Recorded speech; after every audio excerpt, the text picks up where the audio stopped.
The throne room was silent, save for the steady dripping of rain against the stained glass. "It's already done, Luna," David said, his voice flat, his gaze fixed on the crown resting on the velvet cushion before him. Luna stared at the man she had loved since they were children running through the Silverwood. He looked the same. Broad shoulders, dark hair swept back, eyes the color of a winter storm. But the man she knew was gone. "You traded us," she whispered, the truth tasting like ash. "For the Northern Territories, for the allegiance of the Blackwood Pack." David finally looked at her, his expression unreadable. "I secured our future, our survival."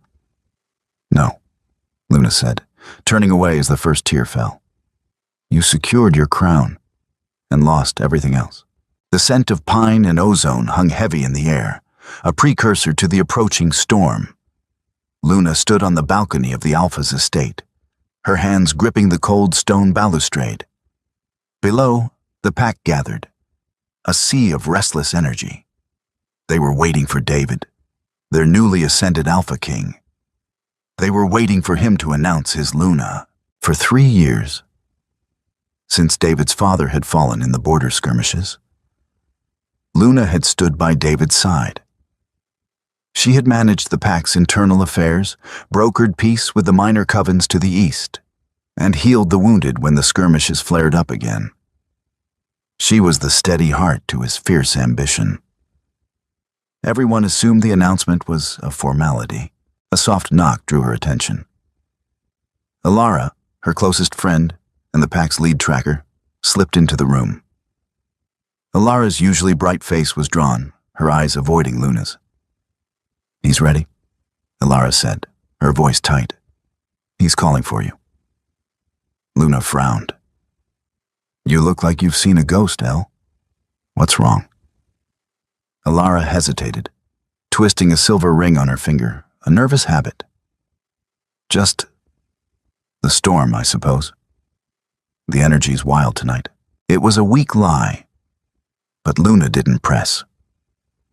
She smoothed the skirt of her deep green dress, a color David had once said reminded him of the heart of their forest, and stepped past Alara. The journey to the Grand Hall felt longer than usual. The torches lining the stone corridors flickered unevenly. When she entered the hall, the low murmur of the pack ceased. Hundreds of eyes turned to her, a mixture of respect and, oddly, anticipation. David stood at the raised dais at the far end of the hall. He wore the ceremonial black tunic, the silver wolf crest gleaming over his heart. Beside him stood the elders, their faces impassive. Luna approached, her chin high. She expected David to step forward, to take her hand. Instead, he remained still. My people," David's voice boomed, echoing off the high ceilings. "We stand on the precipice of a new era. For too long, the Silverwood Pack has been vulnerable. We have bled defending our borders. We have starved during the long winters."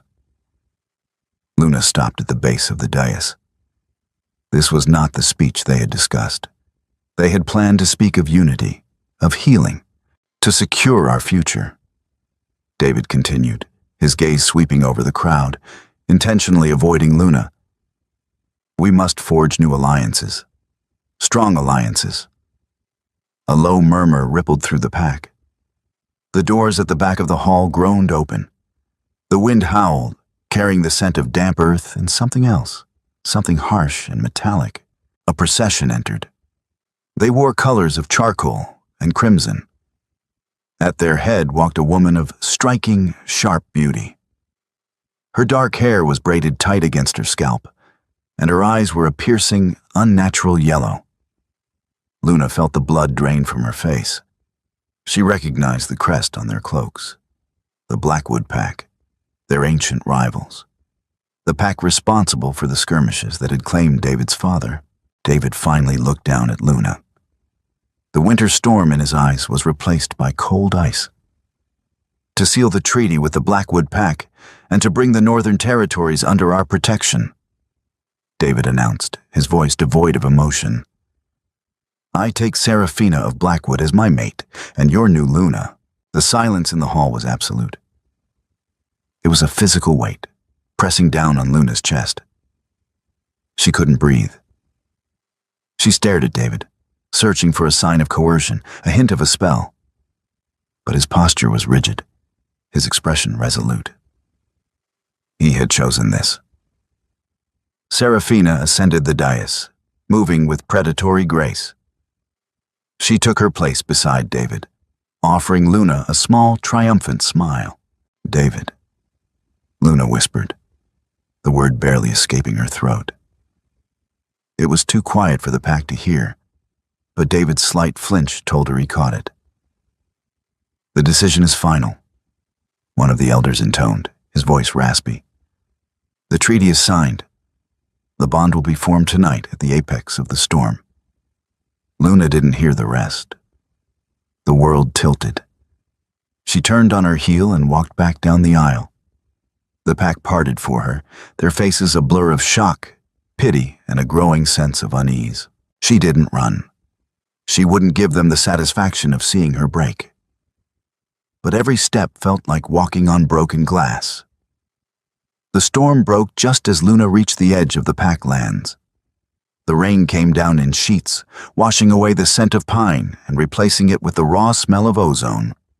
She carried a single satchel, packed hastily with essentials. She couldn't stay. To remain would be to accept the humiliation, to watch the man she loved bind himself to another, a woman whose pack had terrorized theirs for generations. It was a betrayal not just of her, but of everything they had fought for.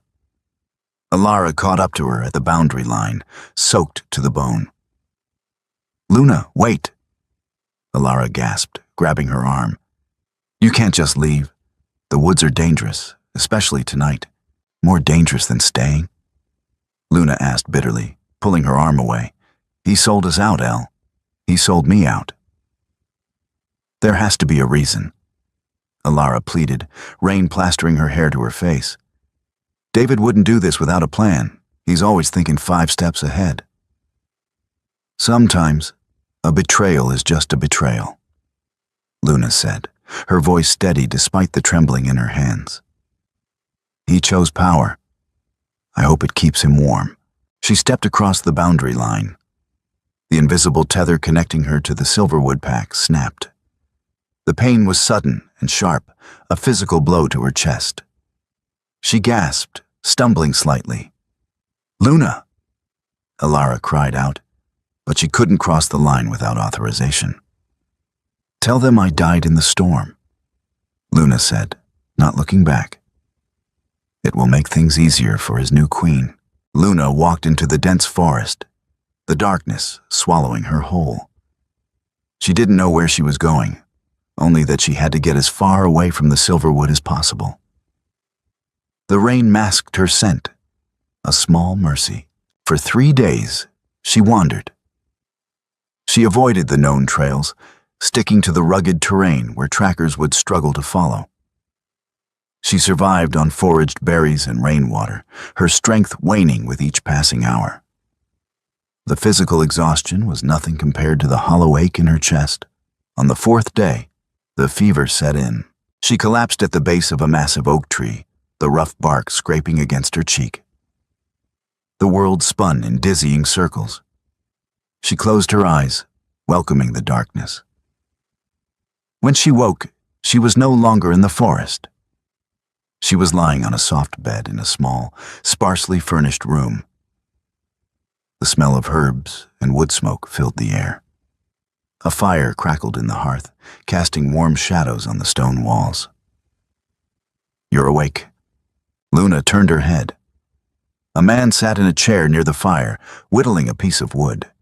He was older, his face lined with weathering and experience. He wore simple, earth-toned clothing, and his eyes were a startling, clear blue. "Where am I?" Luna rasped, her throat dry. "Safe," the man replied, standing up and pouring a cup of water from a pitcher. He brought it to her, supporting her head as she drank.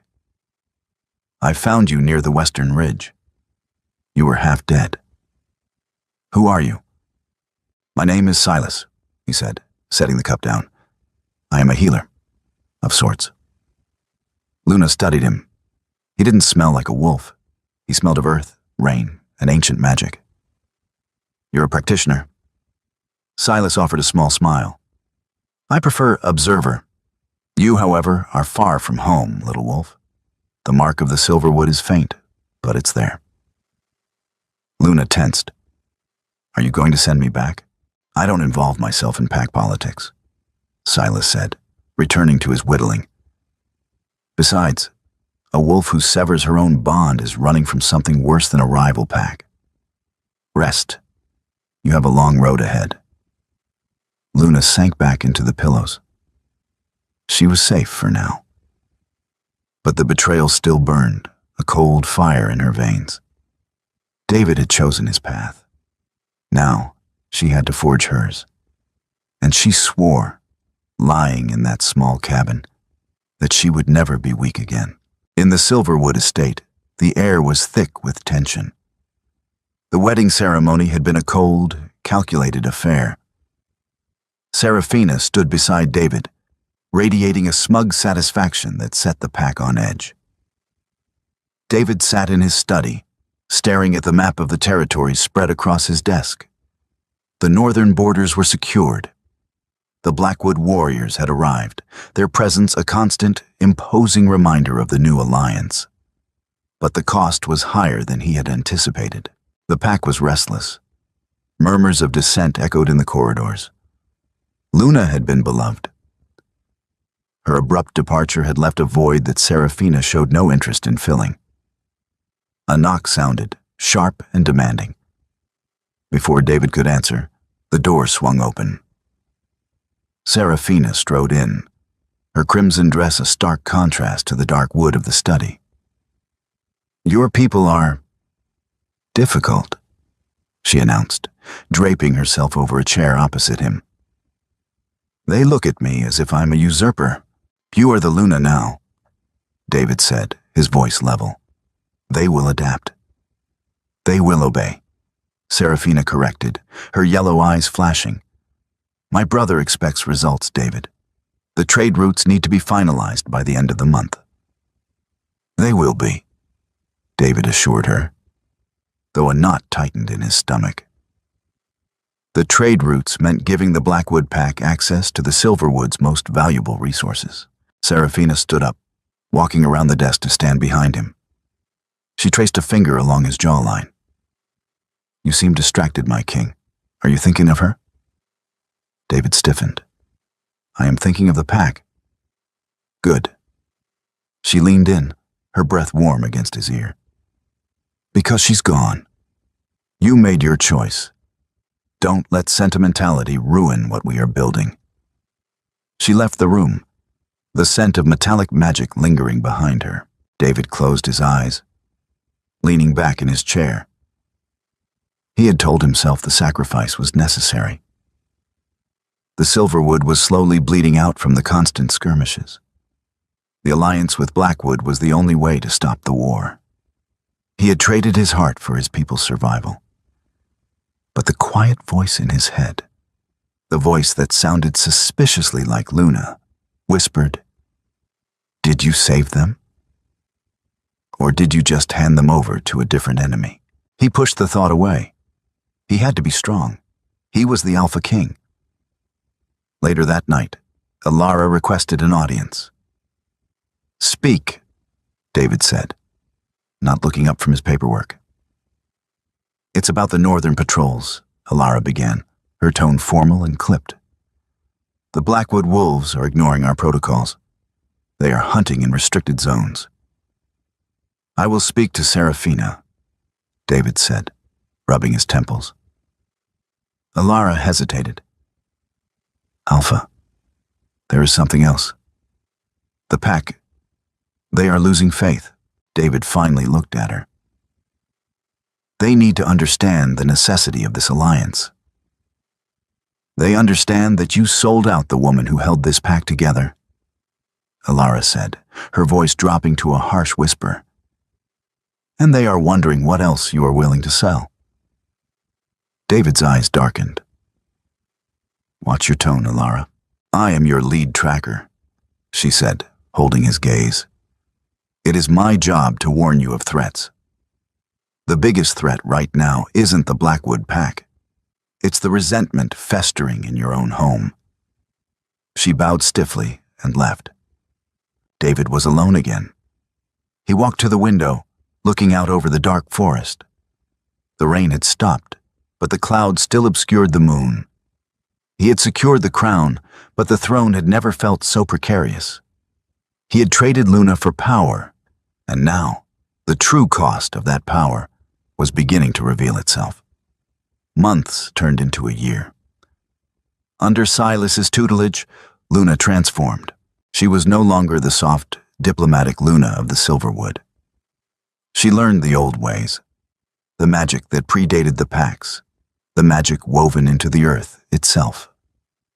Silas taught her to harness the ambient energy, to enhance her speed, her strength, and her senses far beyond that of a normal wolf. She learned to fight not just with tooth and claw, but with strategy and silence. You rely too much on brute force, Silas observed one afternoon as they sparred in a clearing behind the cabin. Luna was panting, her muscles burning, while Silas barely looked winded. I am a wolf, Luna retorted, wiping sweat from her brow. Force is our nature. Force without focus is just noise. Silas countered. Your enemies will be stronger. They will be more numerous. You must be smarter. He tossed her a wooden staff. Again, Luna attacked, channeling her anger into her strikes. She thought of David's cold eyes, of Seraphina's triumphant smile. She swung the staff with lethal intent, but Silas deflected every blow with maddening ease. Anger is a tool, Silas said calmly, stepping aside as Luna lunged past him. But if you let it control you, it makes you predictable. He swept her legs out from under her. Luna hit the dirt hard, the breath knocked from her lungs. Control the emotion, Silas instructed, looking down at her. Don't let it control you. Luna lay there for a moment, staring at the canopy above. He was right. Her anger was a wild fire, burning indiscriminately. She needed to refine it. She needed to forge it into a weapon. She stood up, dusting herself off. She closed her eyes, visualizing the flames of her resentment. Slowly, deliberately, she began to compress the fire, drawing it tight and hard into the center of her chest until it was a cold, dense star of focus. She opened her eyes. They were clear, devoid of the earlier frantic energy. Again, she said. This time, she didn't rush. She moved with deliberate precision, anticipating Silas's defenses. She used his momentum against him, finding the gaps in his guard. For the first time in months, she landed a solid blow, the end of her staff connecting with his shoulder. Silas stepped back, rubbing the spot with a rare smile. Better. That evening, as they sat by the fire, Silas handed her a small, intricately carved wooden box. What's this? Luna asked. A gift, Silas said. Your training here is complete. You have learned all I can teach you. Luna opened the box. Inside lay a pendant, a jagged piece of obsidian wrapped in silver wire. It is a grounding stone, Silas explained. It will mask your presence from those who seek you using conventional magic, and it will remind you of the focus you found today. Luna slipped the pendant around her neck. The stone felt cool against her skin. Thank you, Silas, for everything. Where will you go? He asked. Luna looked into the fire. The image of the Silverwood estate flickered in the flames. She didn't want the crown. She didn't want David, but she couldn't allow Seraphina and the Blackwood Pack to destroy her home. I have to go back, she said softly. Not to reclaim what I lost, but to protect what remains. She left the next morning before dawn. She was no longer the exiled, heartbroken mate. She was something new. She was a weapon forged in betrayal, honed by isolation, and ready to be unleashed. She was the rogue wolf, returning to the shadows of the Silverwood. The canopy of the Silverwood forest was a dense weave of ancient pine and oak, a roof of green and black that let only the sharpest slivers of moonlight bleed through. For generations, this had been a sanctuary. Now, the very soil felt bruised.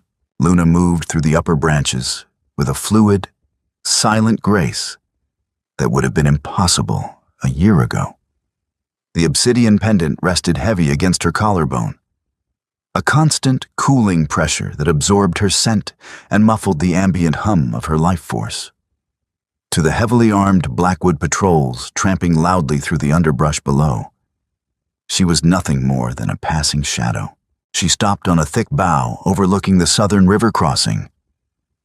The familiar ache of homesickness swelled in her chest, immediately followed by a sharp spike of anger. The crossing, once a bustling hub where Silverwood merchants traded dried meats and woven wool, was now fortified with harsh iron barricades. Banners bearing the crimson and charcoal crest of the Blackwood pack hung limply in the damp air, a garish stain against the natural greens and browns of the forest. Below, 4 Blackwood enforcers sat around a roaring fire, passing a skin of fermented honey wine. They were large, brutal-looking men, their armor haphazardly strapped over thick leather tunics. "They say the northern passes will be fully clear by next moon," one of them grunted, wiping his mouth with the back of a scarred hand. "Once the ore from these caves starts moving, King David's little pack won't see a single coin of it." Another laughed, a harsh, grating sound. King David. What a joke. The man wears the crown, but Our Lady Seraphina holds the leash. These Silverwood mutts are too soft to mine the deep veins properly anyway. We'll have to beat the quotas out of them. Luna's grip on the oak branch tightened until the rough bark bit into her palms. Silas's voice echoed in the back of her mind. Control the emotion. Don't let it control you. She closed her eyes, took a slow, measured breath of the cool night air, and drew the fire of her anger into a tight, dense core. A sudden commotion drew her attention back to the clearing. 2 more Blackwood guards emerged from the tree line, dragging a young boy between them. Luna recognized him instantly. It was Leo, the son of the village baker. He couldn't be more than 14, his face streaked with dirt and terror.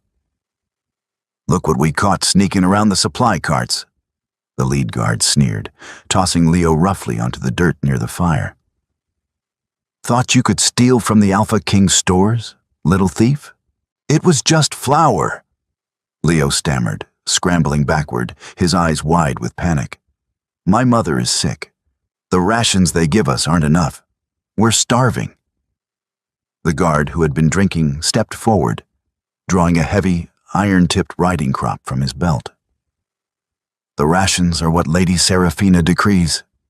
Thievery is paid for in blood." He raised the crop. Luna didn't think. She acted. She dropped from the branch, 20 feet above, and landed silently in the center of the clearing, directly behind the man with the crop. She moved not with the raw, chaotic speed of a wolf, but with the focused, channeled energy Silas had drilled into her. Before the crop could fall, Luna struck. She drove the heel of her hand into the nerve cluster at the base of the guard's neck. His eyes rolled back, and he collapsed in a heavy heap of armor and bone. The other 5 guards froze, their wine-addled brains struggling to process the sudden intrusion. Luna didn't give them the chance.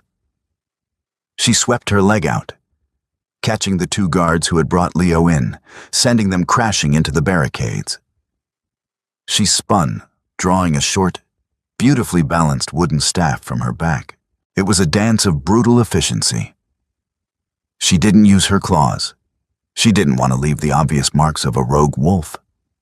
She used momentum, leverage, and precise strikes to pressure points. The third guard lunged with a drawn blade.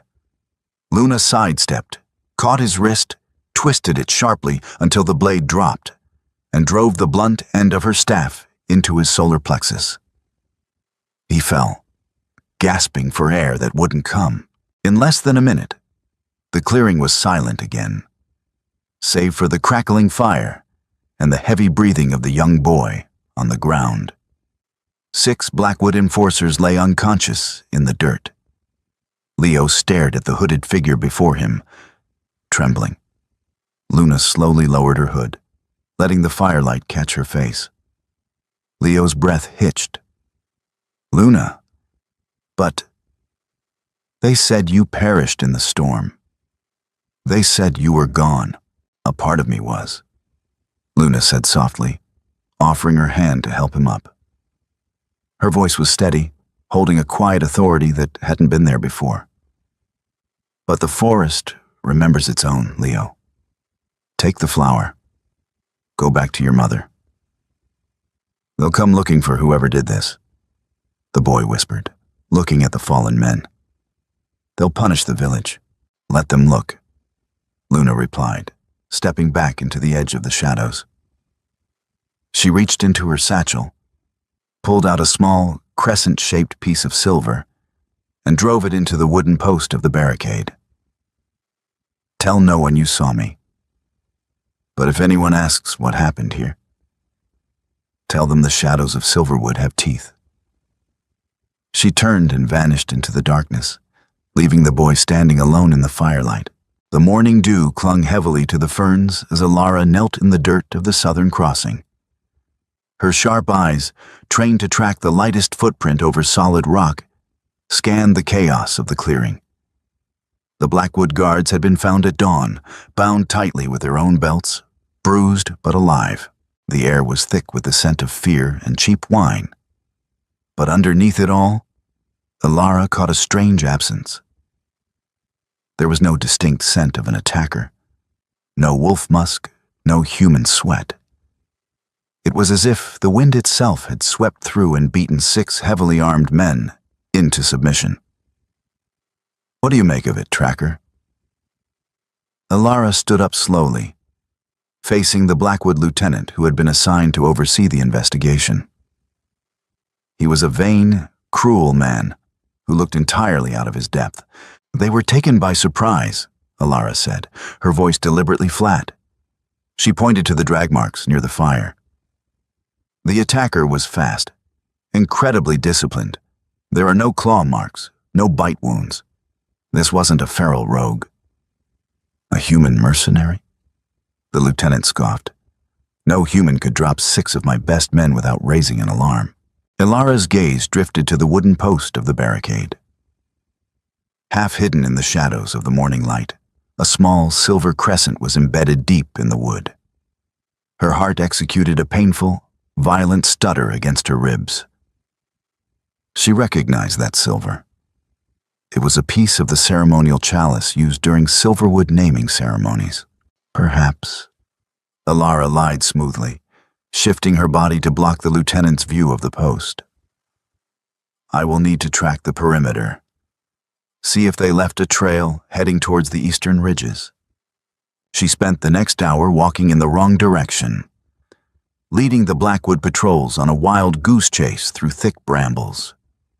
Only when she was certain she was unobserved did she double back, slipping past the patrols and heading deep into the oldest part of the forest, the moonlit caves. It was a place the adults of the pack warned children to avoid, a labyrinth of unstable rock and subterranean rivers. Alara navigated the twisting tunnels by memory alone. She reached the central cavern, a massive hollow illuminated by a single shaft of sunlight piercing through the ceiling. The air here was freezing, smelling of damp stone and ancient moss. "You always were terrible at lying to authority, Elle." Alara spun around, her hand dropping to the hunting knife at her thigh, stepping out from behind a massive stalagmite. was a ghost. Luna stood there, dressed in dark, practical leathers, her hair braided tightly against her scalp. She looked leaner, harder, the soft curves of the diplomat, replaced by the sharp lines of a warrior. But her eyes, they were the same deep, empathetic green. Alara let out a choked sob. The knife clattered to the stone floor as she closed the distance, throwing her arms around Luna. The embrace was fierce, filled with a year of unspilled tears and agonizing guilt. "They said you died." Ilara wept into Luna's shoulder. "David said the bond snapped. We felt it.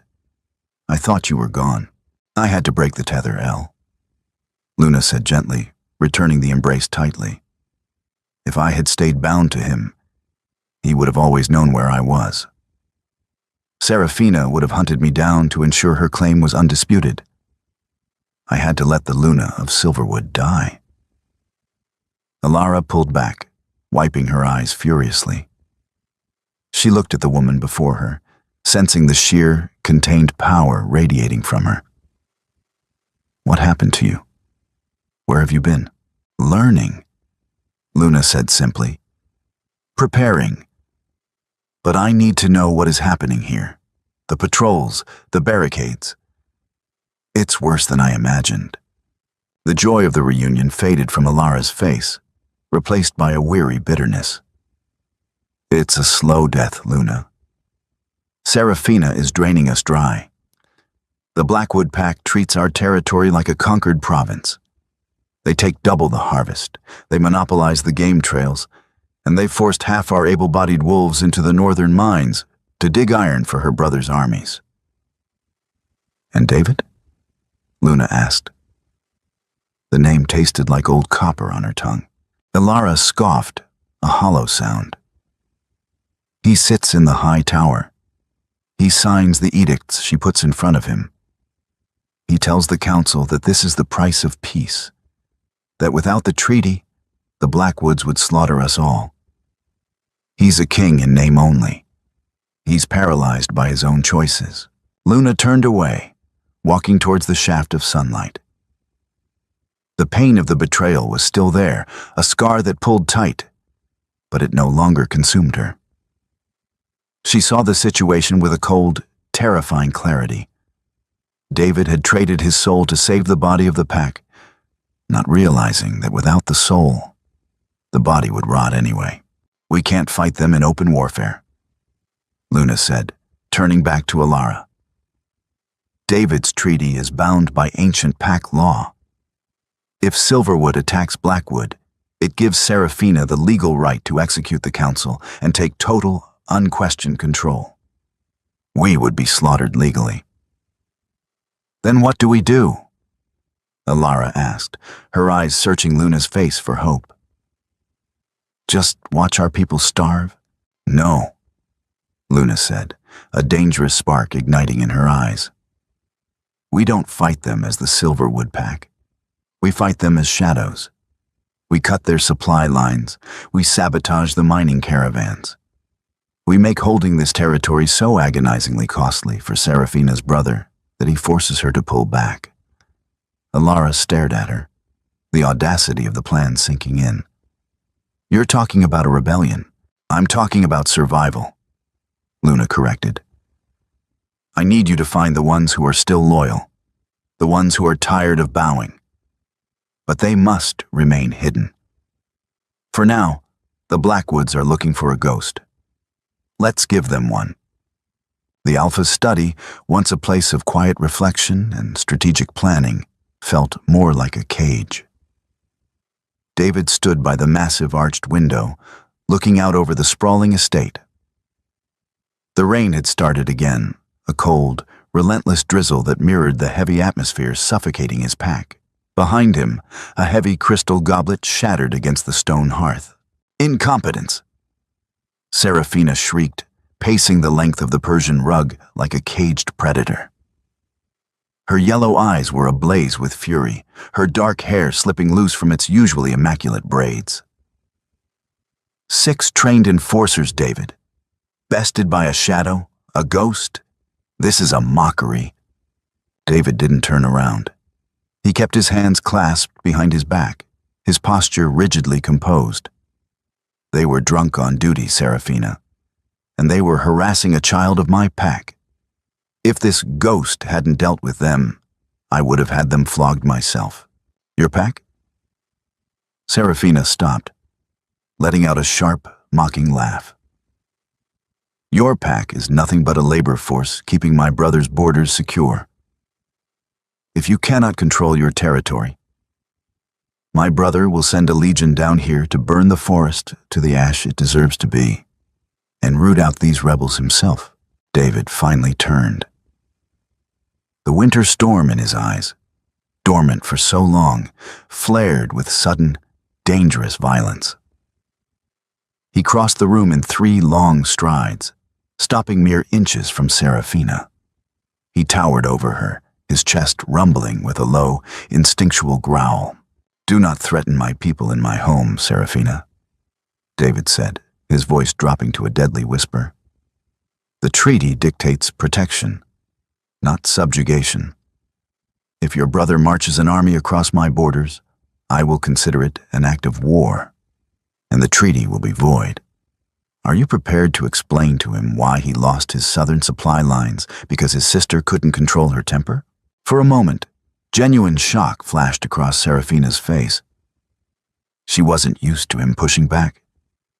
He had been so pliant, so broken since the bonding ceremony. She recovered quickly, smoothing the front of her crimson gown, but she took a step back. "Find whoever attacked my men," she demanded coldly, her voice lacking its previous volume, "before the end of the week, or I will handle it my way." She turned and swept out of the room, the heavy oak doors slamming shut behind her.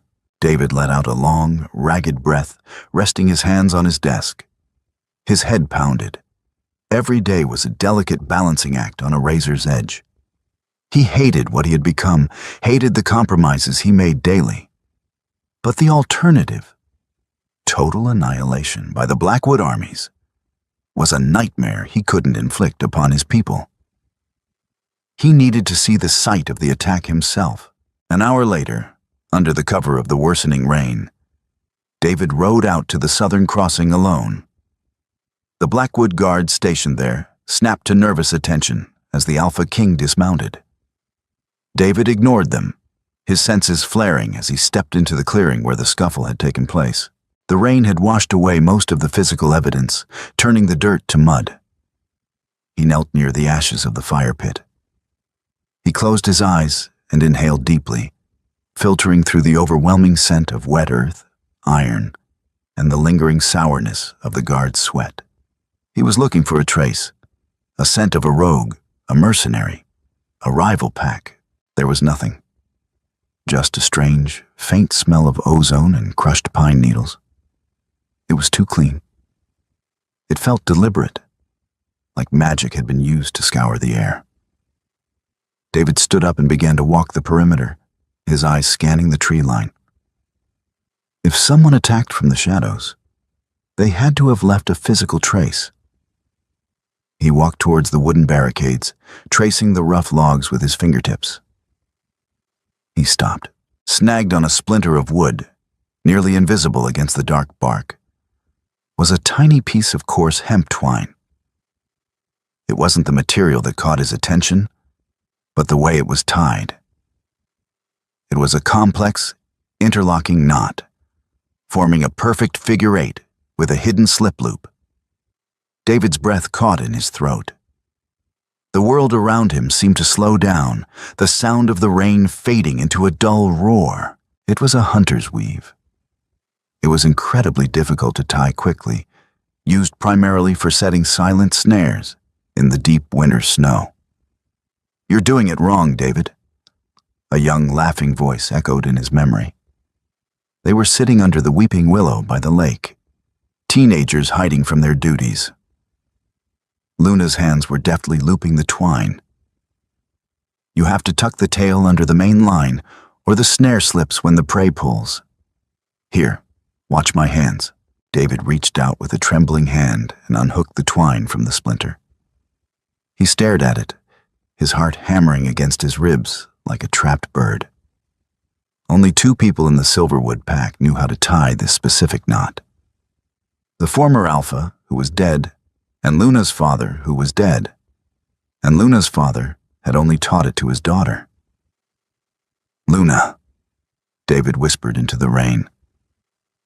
She was alive. A tidal wave of conflicting emotions crashed over him.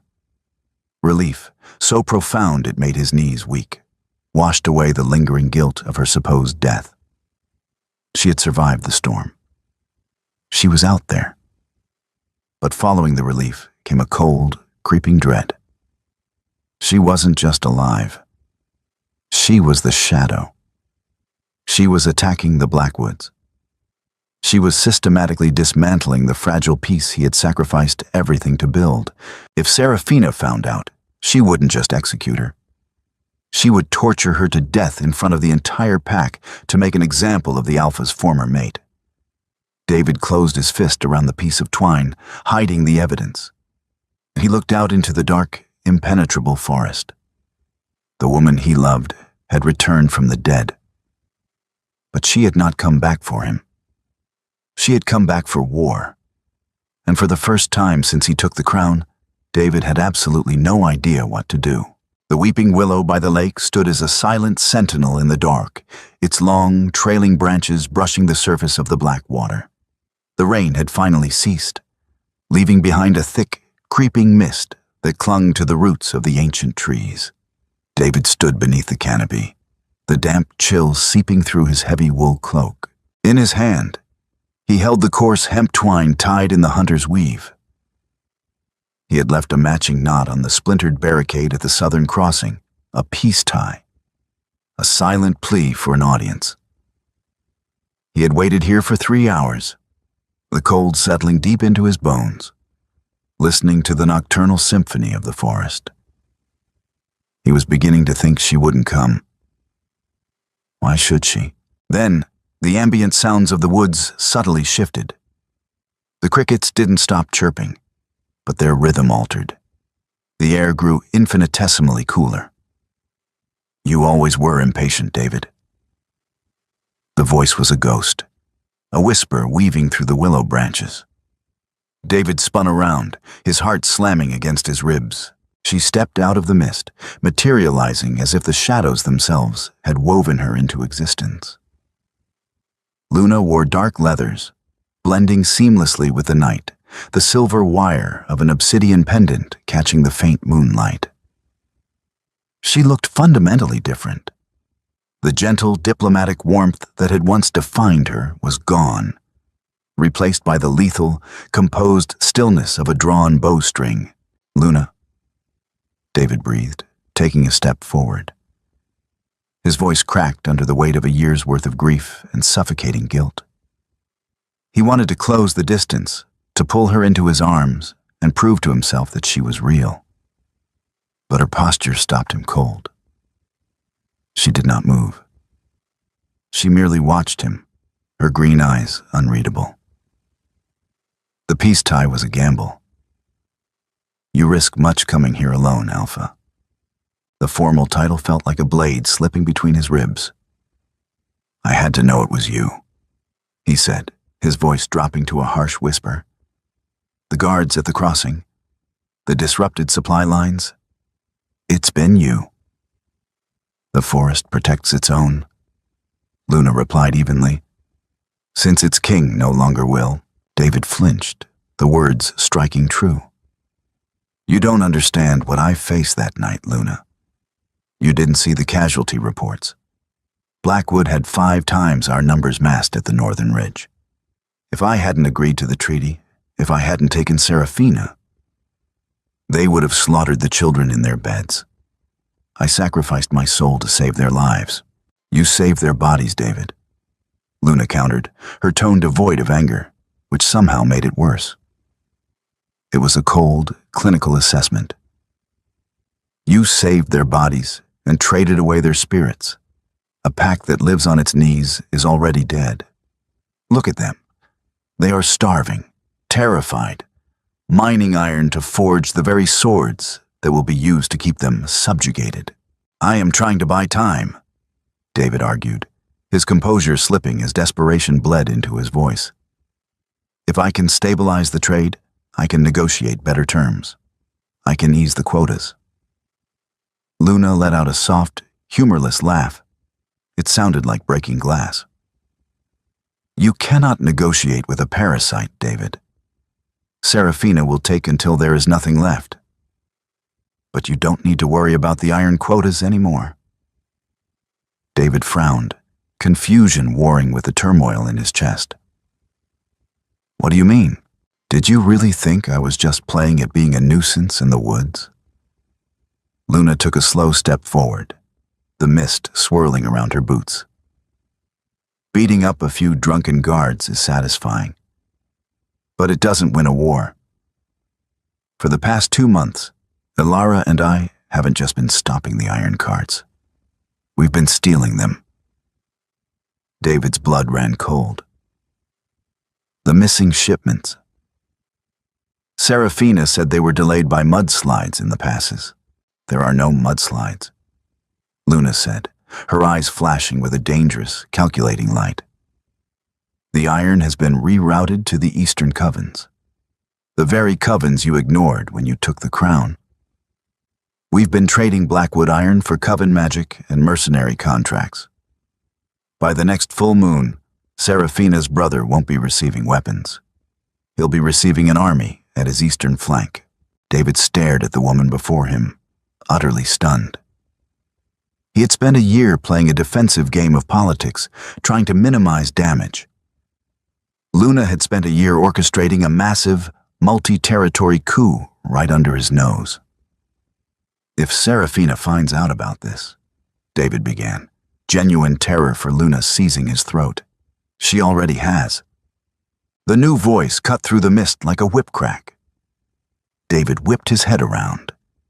Stepping out from the shadows of the tree line, flanked by 4 massive, fully shifted Blackwood wolves, was Serafina. Her yellow eyes burned with a manic, murderous fury, her crimson cloak dragging through the wet grass. How touching, Serafina spat, drawing a long, curved silver blade from her belt. The heartbroken king and his little dead whore plotting in the mud. David moved instinctively, stepping in front of Luna, placing himself between her and Serafina's enforcers. Serafina, stand down. This is Silverwood territory. This is my territory. Serafina snarled. I followed you, David.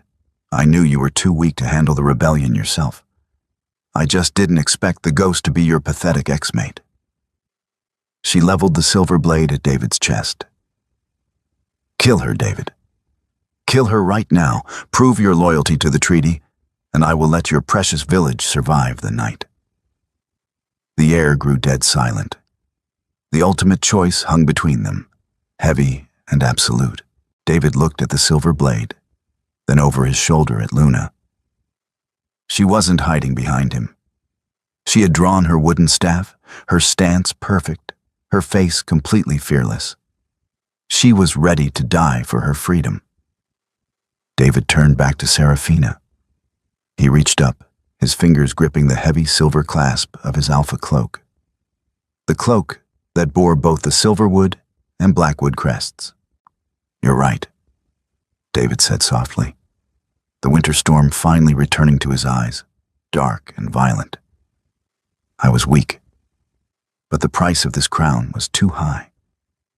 With a sharp pull, David tore the cloak from his shoulders and let it drop into the mud. The treaty is void, David roared, his voice echoing across the lake. Get off my land. Serafina's face contorted into a mask of pure, ugly rage. Tear them to pieces, she shrieked to the 4 massive wolves behind her. The wolves lunged, a terrifying wave of muscle, fur, and bared fangs. David didn't hesitate. He let his wolf push to the surface, his bones cracking and shifting in a rapid, fluid motion. Within seconds, a massive, dark-furred timber wolf stood in his place, a thunderous growl vibrating in his chest. He met the first 2 Blackwood wolves head-on, their bodies colliding with a sickening crunch of bone and a flurry of snapping jaws. But Luna did not shift. As the third wolf leapt toward her, its jaws aiming for her throat, Luna dropped to her knees, sliding beneath the beast. She channeled the dense, cold energy Silas had taught her to harness, transferring it into the dense wood of her staff. She drove the blunt end upward, striking the wolf directly in the fragile sternum. The beast yelped, its momentum carrying it over her to crash heavily into the trunk of the willow tree. Seraphina didn't wait for her guards to finish the job. She moved with unnatural, magically enhanced speed, her silver blade slicing through the mist toward Luna's back. Luna spun, bringing her staff up just in time. The silver blade bit deep into the enchanted wood, sending a shower of sparks into the damp air. The impact rattled Luna's teeth, but she didn't yield. She met Seraphina's manic yellow eyes with icy green calm. "You should have stayed dead," Seraphina hissed, leaning her weight into the blade. "You should have stayed out of my forest," Luna replied. Instead of pushing back, Luna abruptly twisted her staff, stepping inside Seraphina's guard. She drove her elbow viciously into Seraphina's nose. Bone crunched. Seraphina stumbled backward with a scream of pain, dropping the silver blade as blood poured down her face. A few yards away, David tossed a limp blackwood wolf into the lake, his muzzle stained with blood. He turned, ready to aid Luna, but stopped. The tree line was no longer empty. Dozens of pairs of glowing eyes pierced the darkness. Alara stepped into the clearing, a heavy crossbow loaded with a silver bolt aimed squarely at Seraphina. Behind her stood the Silverwood pack. They hadn't shifted, but they were armed with hunting rifles, pitchforks, and mining picks. They looked battered and exhausted, but for the first time in a year, their eyes held no fear. They had heard their alphas roar. They had felt the treaty break. Seraphina, clutching her bleeding face, looked around at the encircling crowd. Her remaining two wolves, sensing the shift in power, backed away, whining low in their throats. She was utterly outmatched. "This is treason," Seraphina spat, though her voice trembled. "My brother will burn this forest to the bedrock. He will slaughter every last one of you." David shifted back to his human form, ignoring his torn clothing and the blood on his chest. He walked toward Seraphina, his presence commanding and absolute. He was no longer a politician making concessions. He was the alpha of the Silverwood. "Let him try," David said, his voice ringing with absolute authority. "Tell your brother that his iron belongs to the Eastern Covens now. Tell him the Silverwood is closed. If a single Blackwood wolf crosses our border, their head will be sent back to him on a spike. Now run." Seraphina looked at David, then at Luna, a venomous promise in her eyes. Without another word, she turned and fled into the darkness, her surviving wolves scrambling after her. The silence that followed was profound, broken only by the soft lapping of the lake against the shore. The pack slowly lowered their weapons. Alara walked forward, her eyes locked on Luna, tears mixing with the rain on her cheeks. David turned to face Luna. The adrenaline was fading, leaving behind a stark, emotional exhaustion. He looked at the woman who had saved his pack, the woman he had broken to save his crown. "Luna," David said softly, stepping toward her. He reached out, a tentative gesture. "You came back." Luna looked at his outstretched hand, but she didn't take it. She lowered her staff, her breathing steady. "I came back from my home, David," she said, her voice gentle but impossibly firm. "I came back to free my people. The treaty is gone," David pleaded, his eyes searching hers for the warmth that used to be there. "I was wrong. The price I paid, the price I made you pay, it was beyond imagination. But we can fix this. You can take your place by my side, as my Luna." Luna offered a sad, fleeting smile. The girl who wanted to be your Luna died in the storm, David. You made a choice to be a king, and you had to learn the hard way that a king without his pack's spirit is just a warden. David's hand fell to his side, the finality of her words settling over him like a shroud. So, what are we?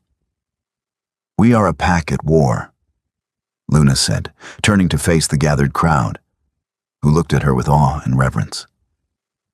You will handle the politics. You will fortify the borders and prepare the defenses. I will lead the Eastern Coalition. We will fight together, as equals. She looked back at him, the green of her eyes reflecting the first faint light of dawn breaking over the lake. But the bond is broken, David, and some things, once shattered, cannot be put back together. David watched her walk toward Alara, the pack parting to let her through, their heads bowing in deep, unprompted respect. He had his crown. He had his pack. But as he stood alone by the edge of the dark water, the Alpha King finally understood the true cost of his power. He had saved his world, but he would spend the rest of his life living in it without her. The tragic tale of David and Luna proves that while power and survival may demand terrible sacrifices, the cost to the human heart is often the heaviest burden to bear. David secured his kingdom but lost his soulmate, while Luna forged herself into a weapon of freedom, proving that true leadership comes from the spirit, not a treaty. The echoes of their broken bond will resonate through the Silverwood long after the impending war is fought. If you were captivated by this story of betrayal, magic, and relentless emotional tension, please leave a like. Share this story with fellow romance and fantasy lovers, and subscribe to follow our upcoming cinematic tales. What do you think? Did David make the right choice in the end? Let us know in the comments.